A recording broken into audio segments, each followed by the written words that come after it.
भक्तों, हम में से सभी के मन में कभी न कभी तो ये प्रश्न आता ही है कि भगवान हमें दुख क्यों देता है। आखिर भगवान क्या चाहता है और मेरी मदद क्यों नहीं करते हैं। भगवान क्यों नहीं सुनते। भगवान तो सब कुछ कर सकते हैं, फिर वो एक चुटकी बजाकर मेरा जीवन क्यों नहीं संवार देते। भगवान किसकी मदद करता है? क्या भगवान सबकी सुनता है? जिंदगी में इतनी कठिनाइयाँ, इतने दुख और इतनी परेशानियां हैं, तो फिर क्यों नहीं भगवान आकाश में प्रकट होकर या अवतार लेकर मेरी जिंदगी की समस्याओं का समाधान करते। इन सभी प्रश्नों का उत्तर जानेंगे श्रीमद् भागवत गीता के एक श्लोक से, और इस श्लोक को समझने का प्रयास करते हैं एक कहानी की मदद से। भगवान हमें दुख क्यों देता है और भगवान क्यों नहीं सुनते हैं। एक लड़के का जन्म एक रईस घराने में हुआ। ऐशो आराम की सभी सुविधाएं उसके पास थीं। उसको कुछ भी करने की आवश्यकता थी ही नहीं, और वो ये करता भी था, यानी वो कुछ भी नहीं करता था। वो बहुत आलसी था।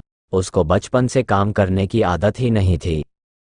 उसके पिता ने उसको बहुत समझाया, पर उसका मन सोने और खाने पीने में ही था। एक दिन उसके पिता की मृत्यु हो गई। उसकी माँ पहले ही स्वर्ग से धार चुकी थी। उसके भाइयों ने उसे ये कहकर निकाल दिया कि वो कुछ नहीं करता, और उसके भाई सारी उम्र उसे खिला पिला नहीं सकते। वो मन से उदास और पूरी तरह से टूट चुका था। पिता को खोने का दुख अभी समाप्त भी नहीं हुआ था कि उसके घर से उसे उसके भाइयों द्वारा जुदा कर दिया गया। वो निकल पड़ा बिना किसी मंजिल के। रास्ते में चलते चलते उसको बहुत भूख सताए। वो एक आम के बगीचे में पहुंचा। उसने देखा कि आसपास कोई भी मौजूद नहीं है। बगीचे की रखवाली करने वाला माली एक पेड़ के नीचे गहरी निद्रा में सो रहा था। तो उसने आम तोड़कर खाने शुरू कर दिए थी। तो यह चोरी ही, पर आलसी व्यक्ति को इसमें कुछ भी गलत नहीं लगा। अभी उसने 2 आम चखे ही थे कि तभी बगीचे के माली ने उसे देख लिया।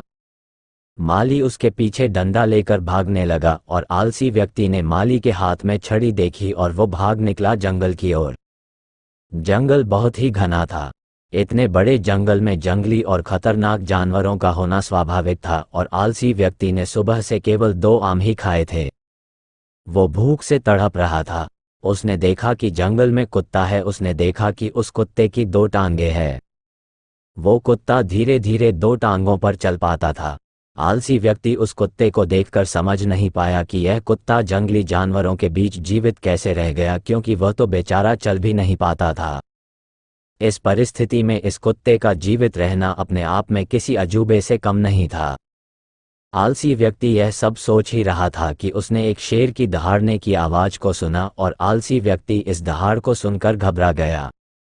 आलसी व्यक्ति ने आगे की ओर नजर डाली और देखा कि एक शेर उस आलसी व्यक्ति की ओर बढ़ा चला आ रहा है। ये देखकर आलसी व्यक्ति के होश उड़ गए। वह घबरा कर एक पेड़ के ऊपर चढ़ गया। पेड़ के ऊपर से आलसी व्यक्ति ने देखा कि शेर बढ़ा चला आ रहा है कुत्ते की ओर। शेर के मुंह में एक मांस का टुकड़ा था।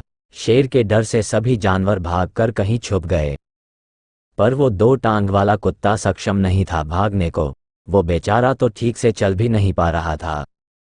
भागना तो बहुत दूर की बात है। आलसी व्यक्ति ने भगवान से प्रार्थना करनी शुरू कर दी, हे भगवान, इस मासूम जानवर को बचा लो। शेर इसे खा ना जाए। लेकिन जो अगले पल हुआ वो हैरान करने वाला था। शेर के मुंह में जो मांस का टुकड़ा था उसको वह लंगड़े कुत्ते के पास छोड़कर आगे चल दिया, और आलसी व्यक्ति भगवान के उस चमत्कार को देखकर बहुत प्रसन्न हुआ। आलसी व्यक्ति ने मन ही मन सोचा कि किसी ने उससे कहा था कि भगवान सब कुछ करते हैं, तो उसको तो कुछ भी करने की आवश्यकता ही नहीं। भगवान ने उसको जन्म दिया है तो उसके बारे में कुछ तो सोचा ही होगा। अब उसको लगा उसको बहुत बड़ा ज्ञान प्राप्त हो गया है, और वो जा बैठा पेड़ के नीचे इस प्रतीक्षा में कि भगवान उसके लिए भोजन का इंतजाम करेंगे। कुछ घंटे बीत गए, भगवान ने किसी को नहीं भेजा। आलसी व्यक्ति की नज़र बार बार उस व्यक्ति को ढूंढ रही थी जिसको भगवान ने भेजना था उसको खाना खिलाने के लिए, पर कोई नहीं आया। भगवान ने किसी को भेजा ही नहीं। पूरी रात बीत गई परंतु कोई नहीं आया। अब वो कब तक इंतजार कर सकता था। उसके सब्र का बांध टूट गया। उसने सोचा, आखिर भगवान हमें दुख क्यों देता है, और वो लगा जोर जोर के चिल्लाने, भगवान मेरी किस्मत में ही इतना दुख क्यों, इतनी तकलीफ क्यों, क्या बिगाड़ा है मैंने तुम्हारा। आखिर किस बात का बदला ले रहे हो तुम मुझसे? इस आलसी व्यक्ति की बात सुन ली जंगल में साधना कर रहे एक साधु ने। वो साधु जा पहुंचे आलसी व्यक्ति के पास। आलसी व्यक्ति ने अपनी सारी बात उस साधु को सुनाए। पहले तो साधु महाराज ने आलसी व्यक्ति को भोजन कराया। खाना खाने के बाद आलसी व्यक्ति ने भरी आवाज में साधु से पूछा, भगवान ने उस लंगड़े कुत्ते पर भी दया दिखाई परंतु मुझ पर जरा दया नहीं दिखाए। आखिर क्या कारण है भगवान की इस बेरुखी का? भगवान हमें दुख क्यों देता है? साधु ने उत्तर दिया, ये सत्य है, भगवान ने हम सभी के लिए एक योजना तैयार की है और तुम भी उसकी योजना का हिस्सा हो। परंतु तुम भगवान के इशारे को नहीं समझे। भगवान तुम्हें उस लंगड़े कुत्ते की तरह नहीं बनाना चाहता, बल्कि भगवान तो चाहते हैं कि तुम उस शेर की तरह बनो जिसने उस लंगड़े कुत्ते की मदद की, उसको खाना खिलाया।